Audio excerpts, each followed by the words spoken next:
Sunflower oil, ചെറിയ ജീരകം, ഒരു വലിയ സബോള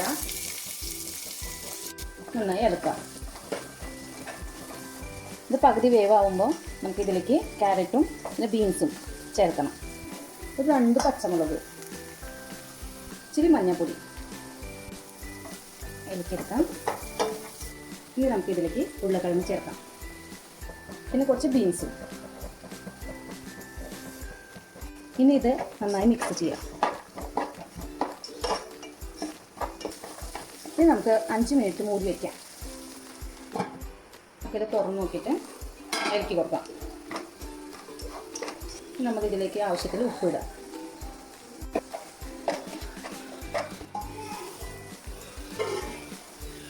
നമ്മളുടെ ഗ്രീൻ പീസും ഉരുളക്കിഴങ്ങും ഒക്കെ ഒരുവിധം കണ്ടിട്ടുണ്ട്.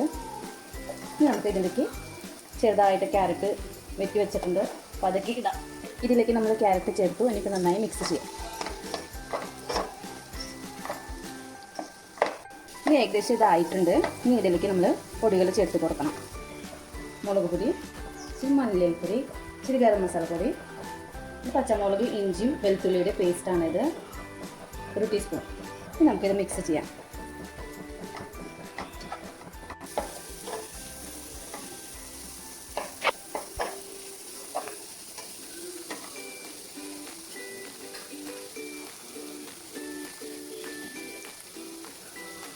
ഇച്ചിരി ഇതിലേക്ക് വെള്ളം ഒഴിക്കാം. ഒരു 2-3 ടീസ്പൂൺ നന്നായി ഇളക്കി കൊടുക്കാം. നമുക്ക് 2 മിനിറ്റ് അങ്ങോട്ട് മൂടി വയ്ക്കാം.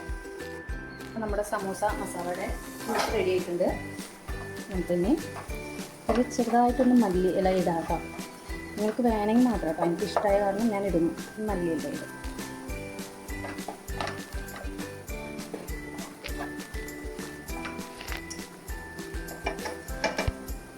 ഇനി നമുക്ക് ഗ്യാസ് ഓഫാക്കാം.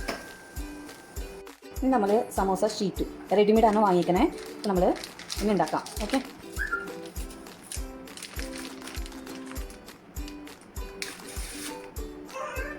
നമ്മളിതിൽ 2 ടീസ്പൂൺ മൈദപ്പൊടി എടുത്തിട്ട് പേസ്റ്റ് രൂപത്തിലാക്കി വെച്ചിട്ടുണ്ട്. ഇനി സമോസ രീതിയിൽ നമുക്ക് ഷീറ്റ് മറക്കിയെടുക്കാം.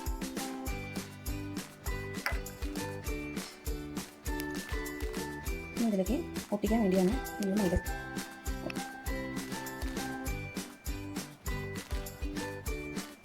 നമ്മൾ ഉണ്ടാക്കിയ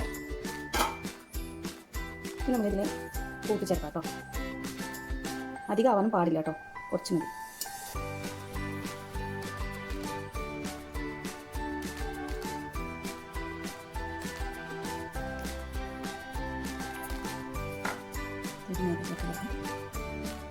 ഒട്ടിക്കാനില്ല കേട്ടോ.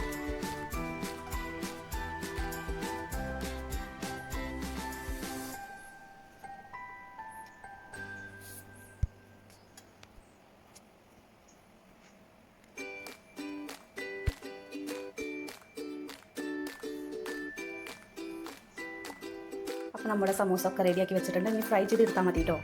അപ്പോൾ നമ്മുടെ എണ്ണ ചൂടായിട്ടുണ്ട്. നമ്മൾ സമൂസ ഇടാം.